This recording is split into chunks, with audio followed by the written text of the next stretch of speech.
तो मूवी एक आदमी से शुरू होती है जो कि बहुत ही ज्यादा केयरलेस होता है। उसका नाम चार्ली है। वो एक जॉबलेस आदमी है और रोबोट फाइटिंग में हिस्सा लेकर कुछ पैसे कमा लेता है, लेकिन रिसेंटली वो एक रोबोट फाइटिंग हार जाता है जिसकी वजह से उसके पास कुछ भी नहीं बचता। तो वो लोगों से पैसे मांग कर गुजारा करता है। उसे पता चलता है कि एक बहुत बड़ा कंपटीशन हो रहा है जिसके लिए वो अपना एक बड़ा सा रोबोट तैयार करता है। अब उस कंपटीशन का दिन आ चुका था और वो अपना रोबोट लेकर अपनी कार में उस तरफ जाने लगता है। इनफैक्ट आज उसके इस जायंट रोबोट की एक बहुत ही बड़े बुल के साथ फाइट थी, लेकिन वो बुल कोई आम बुल नहीं था। वो कई कॉम्पिटिशन्स जीत चुका था। काफी गुस्से वाला काले रंग का बहुत बड़ा बुल। एट लास्ट चार्ली उस जगह पर पहुंच जाता है और उस बुल के ओनर से अमाउंट डन करता है कि अगर मैं जीत गया तो तुम्हें मुझे $20,000 देने होंगे। तो आगे से वो ओनर कहता है कि जाहिर सी बात है, और अगर तुम हारे तो यही पैसा तुम्हें मुझे देना होगा। सिंपल। अब फाइट शुरू होती है। चार्ली के पास एक रिमोट कंट्रोल होता है जिससे वो अपने रोबोट को कंट्रोल कर रहा था, और दूसरी तरफ बुल को तो कंट्रोल करने की जरूरत ही नहीं थी। वो खुद ही उस रोबोट के लिए काफी था। चार्ली शुरू में तो अपने रोबोट को काफी अच्छे से कंट्रोल कर रहा होता है, लेकिन फिर उसका जरा सा ध्यान हटने पर उसका रोबोट नीचे गिर जाता है। बुल उसके रोबोट को काफी बुरी तरह से जख्मी कर चुका था। अब चार्ली को टेंशन होने लगती है कि मेरा रोबोट अब कैसे खेलेगा। तो वो उस आदमी से कहता है कि ये मैच दोबारा स्टार्ट करते हैं।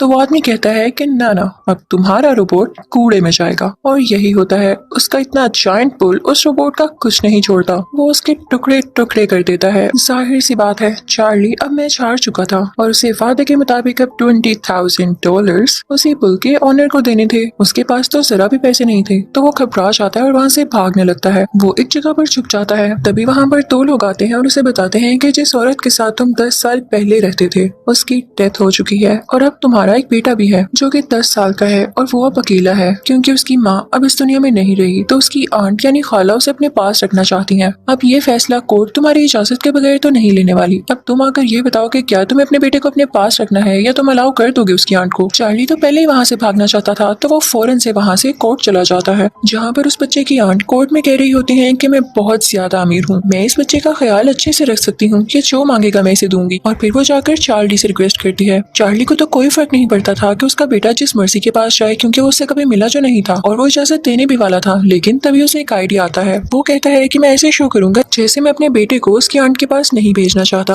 और ऑब्वियसली जितनी वो अमीर है वो मुझे ऑफर तो जरूर करेगी कि इतने पैसों के बदले मुझे ये बच्चा दे दो। जब मुझे ज्यादा सारे पैसे मिल जाएंगे तो मैं अपने बच्चे की इजाजत दे दूंगा। और वो ऐसे ही करता है। उस बच्चे के आंट और अंकल चार्ली के साथ प्लान करते हैं कि ठीक है, तुम $1,00,000 ले लो, लेकिन अपना बेटा हमें दे दो। चार्ली तो इस बात से बहुत खुश हो जाता है क्योंकि उसे बैठे बिठाए $1,00,000 मिल चुके थे। अब उस बच्चे की आंट चार्ली से कहते हैं, लेकिन हमारी खातिर एक फेवर भी कर देना। इनफैक्ट हमें 3 महीने के लिए कहीं पर जाना है, तो तुम्हें अपना बेटा 3 महीने के लिए अपने पास ही रखना होगा, और उसके बाद हम उसे अपने साथ ले जाएंगे हमेशा के लिए। तो चार्ली को उनकी बात माननी पड़ती है। अब चार्ली यहाँ से पैसे और अपना बेटा लेकर सीधा एक जगह पर जाता है, जहाँ पर वो एक आदमी से मिलता है और उसे $50,000 देता है। उसे कहता है कि मुझे एक शानदार रोबोट बना कर दो। तो वो आदमी कहता है कि आप फिक्र ही ना करें, इतने पैसों में आपका काम हो जाएगा।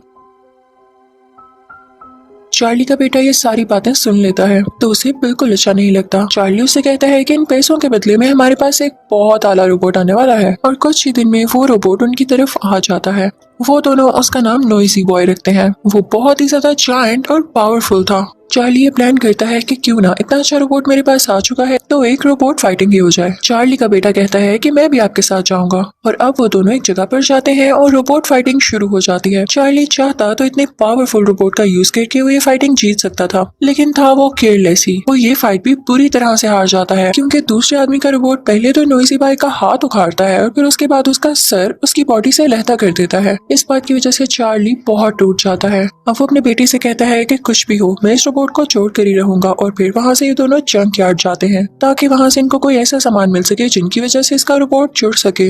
वहाँ पर बहुत ज्यादा बारिश हो रही होती है और ये लोग उसके स्पेयर पार्ट्स ढूंढ रहे होते हैं, लेकिन तभी उस बच्चे का पाँव स्लिप होता है और वो नीचे गिरने लगता है। चार्ली फौरन से उसे बचा लेता है। जब वो बच्चा देखता है कि उसका पाँव किस चीज से स्लिप हुआ तो उसे एक अजीब सी चीज दिखाई देती है। वो किसी पुराने रोबोट का हाथ था। वो अपने फादर से कहता है कि हम इसको बाहर निकालते हैं, लेकिन चार्ली कहता है कि हमारे पास इसके लिए वक्त नहीं और बारिश भी हो रही है। लेकिन वो वो बच्चा कहता है कि ठीक है, मैं खुद ही इसको निकाल लूंगा। उसके बाद वो दोनों चार्ली के एक दोस्त के पास आते हैं जो कि रोबोट्स के बारे में थोड़ी बहुत नॉलेज रखती थी। चार्ली अपने दोस्त से कहता है कि मेरा बेटा एक रोबोट लाया है, पता नहीं जंकयार्ड से कौन सा पुराना सा रोबोट उठा लाया है। तो चार्ली का बेटा कहता है कि आप इसको एक बार देखें तो सही, ये बिल्कुल ठीक है। अब चार्ली की दोस्त उसे और ठीक कर देती है जिससे वो बिल्कुल एक्टिव हो जाता है। उस रोबोट का नाम एटम था। वो बहुत ज्यादा स्ट्रॉन्ग था और अनएक्सपेक्टेडली किसी को भी नहीं पता था। चार्ली भी ये देख के खुश हो जाता है तो वो अपने बेटे से कहता है कि हम इसे एक कॉम्पिटिशन में लेकर जाएंगे, एक बहुत बड़े कॉम्पिटिशन में जिसमें दुनिया का सबसे ज्यादा स्ट्रॉन्ग रोबोट है और उसे आज तक कोई भी नहीं हरा सका। एटम में एक ऐसी अच्छी एबिलिटी थी कि वो चीजों को याद कर लिया करता था, यानी उसे जो भी सिखाया जाता वो फौरन सीख लेता था। उसे चाहे फाइटिंग स्किल सिखाओ या कुछ और दिखाओ, उसको कॉपी कर लिया करता था। और अब चार्ली और उसका बेटा इस रोबोट की ट्रेनिंग करते हैं ताकि ये उस रोबोट से लड़ सके। और फाइनली वो टाइम आ जाता है जब एटम काफी ज्यादा ट्रेन रोबोट बन जाता है और कई कॉम्पिटिशन्स में हिस्सा लेता है। मजे की बात ये थी कि अब चार्ली और उसका रोबोट यानी एटम कई कॉम्पिटिशन्स जीतने लगे थे और इसके लिए चार्ली को कई बार ऑफर होती है कि हमें अपना रोबोट बेच दो, चाहे हमसे $2 लाख ले लो। लेकिन चार्ली का बेटा इस बात पर एग्री नहीं होता था। वो कहता था कि हम और फाइट्स करेंगे और अपने रोबोट्स को वो ट्रेन करके बहुत बड़ा कंपटीशन लड़ेंगे। और जो साथ साथ कॉम्पिटिशन्स हो रहे हैं इसकी वजह से एटम की काफी अच्छी ट्रेनिंग भी हो रही है। और आज तो एटम का एक और स्ट्रॉन्ग रोबोट से मैच था और अब ये फाइट शुरू हो जाती है। चार्ली के बेटे ने उसे डांस करना भी सिखाया था और वो डांस करते हुए बैटल मेंटर होता है। उसका सामना एक 2 सर वाले रोबोट से होता है जो आते ही उस पर काफी भारी पड़ता है और वो दोनों लड़ने लगते हैं। एटम भी बार बार उस पर अटैक कर रहा था और वो स्ट्रॉन्ग रोबोट भी। वो दोनों एक दूसरे को बहुत पंचेस मारते हैं। ऐसे लग रहा था जैसे वो स्ट्रॉन्ग रोबोट जीत जाएगा, लेकिन एट लास्ट एटम जीत जाता है जिसकी वजह से चार्ली को बहुत खुशी होती है। चार्ली उन लोगों से काफी ज्यादा पैसे लेता है और वहाँ से जाने ही वाला होता है कि तभी उसका पुराना राइवल आ जाता है, वही आदमी जिसके बुल ने चार्ली के रोबोट को हरा दिया था और चार्ली ने उसके $20,000 लेने थे। वो लोग चार्ली से उसके सारे पैसे छीन लेते हैं और ये सब कुछ चार्ली का बेटा भी देख रहा होता है। चार्ली काफी डिसहार्ट हो जाता है और अपने बेटे से कहता है कि इसमें कोई फ्यूचर नहीं, मैं तुम्हें नहीं पाल सकता, मेरे पास अब कोई पैसा नहीं बचा। और अब उस बच्चे के आंट और अंकल भी आ चुके थे तो चार्ली उससे कहता है कि आओ मैं तुम्हें तुम्हारी आंट के पास छोड़ दूं। तो वो बच्चा कहता है कि नहीं, मुझे आपके साथ रहना है। वो जबरदस्ती अपने बेटे को उसकी आंट को दे देता है और वापिस आ जाता है। उसकी दोस्त उससे पूछती है कि तुम्हारा बेटा कहाँ है? तो वो कहता है कि मैंने दे दिया उसको उसकी आंट को, मुझे ऐसा करना ही था, वैसे भी मैं उसका ठीक से ख्याल नहीं रख पा रहा था। तो उसकी दोस्त कहती है कि चार्ली तुम होश में तो हो, वो तुम्हारा बेटा है, जब वो तुम्हारे साथ रहना चाहता है तो तुम्हें क्या मसला है, तुम फौरन उसके पास वापस जाओ। तो चार्ली को ऐसा करना पड़ता है। चार्ली को एहसास हो चुका था कि उसका बेटा ही था जिसने एटम को इतनी टेक्निक सिखाई। तो वो अपने बेटे के पास जाता है और उससे कहता है कि बेटे हमारा मैच आज ज़ीउस के साथ है, यानी वही स्ट्रॉन्गेस्ट रोबोट जिसको आज तक कोई नहीं हरा सका, और हमें एटम को ट्रेन भी तो करना है। तो उसका बेटा खुशी खुशी उसके साथ आ जाता है और उसकी आंट भी उसे कुछ नहीं कहती बल्कि वो हैप्पीली इजाजत दे देती हैं। तो अब वो दिन आ चुका है जब ज़ीउस और एटम की फाइटिंग है। सब लोग काफी एक्साइटेड होते हैं क्योंकि पिछले कई मैचेस एटम जीत रहा था और आज जिसके साथ उसका मैच था वो ज़ीउस था, यानी दुनिया का सबसे स्ट्रॉन्ग रोबोट। कई लोग उस पर बिड लगाते हैं। वहाँ पर वो आदमी भी आया था जिसका पुल था। वो कहता है कि एटम हार जाएगा तो वो भी कई ज्यादा पैसों के बिड लगाता है जो कि उसके मुताबिक उसको वापस मिलने वाले थे, लेकिन किसी को क्या पता कि आगे क्या होता है। तो अब एंट्री होती है ज़ीउस की, जो कि काफी खौफनाक एंट्री थी। मैच शुरू होने वाला था। चार्ली और उसका बेटा एक बार तो ज़ीउस को देख के घबरा जाते हैं, लेकिन चार्ली अपने बेटे से कहता है कि हमें कुछ भी करके जीतना होगा, हम ये कर सकते हैं। उनको बताया जाता है कि इनकी फाइट के 5 राउंड्स होंगे। तो पहला राउंड होता है शुरू। ये राउंड शुरू होते ही ज़ीउस फौरन से एटम को एक पंच दे मारता है। एटम बेचारा यहाँ गिर जाता है, लेकिन ज़ीउस उसे पंच मारे ही जाता है। ज़ीउस उसे मौका ही नहीं दे रहा था कि वो भी कुछ कर पाता। तो यहाँ पर एटम काफी वीक हो जाता है। अब ज़ीउस उसके हेड पर शॉट मारता है, यानी उसके सर पर पंच करता है, जिससे बेचारा एटम नीचे गिर जाता है और कोई मूवमेंट नहीं करता। और यहाँ पर पहले राउंड खत्म होने की काउंटिंग स्टार्ट होती है, लेकिन तभी चार्ली का बेटा चिल्लाता है कि उठो एटम, तुम्हें ये करना होगा। और यहाँ पर एटम में मूवमेंट आती है। एटम फौरन से उठता है और ज़ीउस को एक जोरदार पंच से मारता है। वहाँ बैठी सारी ऑडियंस हैरान हो जाती है क्योंकि आज तक ज़ीउस को किसी रोबोट ने ऐसा पंच नहीं मारा था। एटम काफी अच्छा फील करता है और वो ज़ीउस को और पंचेस मारने लगता है, लेकिन ज़ीउस को तो आ जाता है गुस्सा कि किसी ने मुझे मारा। वो एटम को इतना मारता है कि उसको मौका ही नहीं मिलता उसे मारने का। दोनों एक दूसरे को मार भी रहे होते हैं और एटम खुद को डिफेंड भी कर रहा होता है। और यहाँ पे राउंड 1 का टाइम खत्म हो जाता है। चार्ली आकर एटम को ठीक करता है, उसे कूल डाउन करता है और अब राउंड 2 शुरू हो जाता है। दूसरे राउंड में भी दोनों एक दूसरे से लड़ रहे होते हैं, लेकिन ज़ीउस इतना ज्यादा स्ट्रॉन्ग था कि उसे कोई असर नहीं हो रहा था एटम के पंचेस से। अब ज़्यूस उसे दोबारा मारने लगता है और एटम नीचे गिर जाता है, लेकिन लकीली उसी वक्त उठ खड़ा होता है जबकि राउंड का टाइम खत्म होने वाला था। थर्ड राउंड में भी बिल्कुल ऐसे ही होता है। अब फोर्थ राउंड शुरू हो जाता है। एटम रोबोट ने काफी मार खा ली थी, लेकिन चार्ली उसे मुसलसल इनकरेज कर रहा था कि तुम कर सकते हो, और चार्ली का बेटा उससे ज्यादा उसे इनकरेज कर रहा था। तो एटम भी हिम्मत नहीं हारता और ज़्यूस से लड़ता रहता है। ज़्यूस एटम को रिंग के कॉर्नर में ले जाता है और उसे इतने पंचेस मारता है कि उसकी बॉडी से धुआं निकलने लगता है और एटम काफी डाउन होता है। इससे पहले कि एटम का सिस्टम खराब हो जाता, बेल बज जाती है और राउंड 4 यहाँ खत्म हो जाता है। चार्ली फौरन वहाँ पर आता है और एटम में कुछ चेंजेस करता है, उसे ठीक करता है। अब फिफ्थ राउंड शुरू होने वाला था, लेकिन एटम की हालत ऐसी नहीं थी कि वो लड़ पाता। तो चार्ली का बेटा अपने फादर को एक आइडिया देता है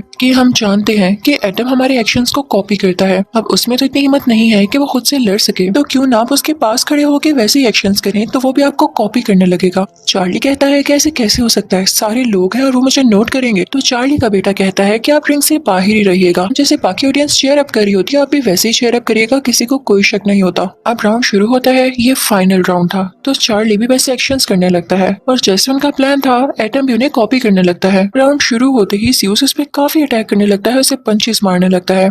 शुरू में तो एटम खुद को डिफेंड कर रहा होता है, लेकिन मौका देखते ही वो भी आगे से पंचेस शुरू कर देता है और अब ज़्यूस की बैटरी कम होने लगी थी, जिससे वो रुकने लग जाता है, काफी स्लो डाउन हो जाता है। ये देख के चार्ली काफी खुश हो जाता है और कहता है कि अब तो आसानी से मैं इसे हरा सकूंगा। तो वो पंचेस मारना शुरू कर देता है, जिसको कॉपी करते हुए एटम भी उस ज़्यूस पर पंचेस मारने लगता है। ज़्यूस का ओनर जब ये देखता है तो वो खुद उसे कंट्रोल करने लगता है। उससे ये बात बर्दाश्त ही नहीं हो रही थी कि ज़्यूस हार रहा है। दूसरी तरफ चार्ली भी अब काफी कॉन्फिडेंट था। चार्ली काफी ऊंची ऊंची जंप्स लगा रहा होता है, जिसको कॉपी करके एटम भी ज़्यूस पे काफी ज्यादा अटैक करता है। यहाँ हम पर ये रिवील होता है कि चार्ली एक बहुत अच्छा बॉक्सर था, लेकिन जब से इस दुनिया में रोबोट्स आए तो बॉक्सर्स का करियर बिल्कुल खत्म हो गया। लोगों ने रोबोट फाइटिंग को प्रेफर किया और अब बॉक्सर्स को कोई भी नहीं पूछता था। लेकिन जब चार्ली यहाँ पर इतनी अच्छी फाइट कर रहा होता है तो उसकी दोस्त भी रोने लगती है और उसका बेटा भी काफी इमोशनल हो जाता है, क्योंकि उसे अपने बाप पर फख्र हो रहा था। वो काफी प्राउड फील कर रहा था कि उसके फादर इतने अच्छे बॉक्सर हैं, इतने अच्छे फाइटर हैं। वो हमेशा से अपने फादर को ऐसा ही देखना चाहता था।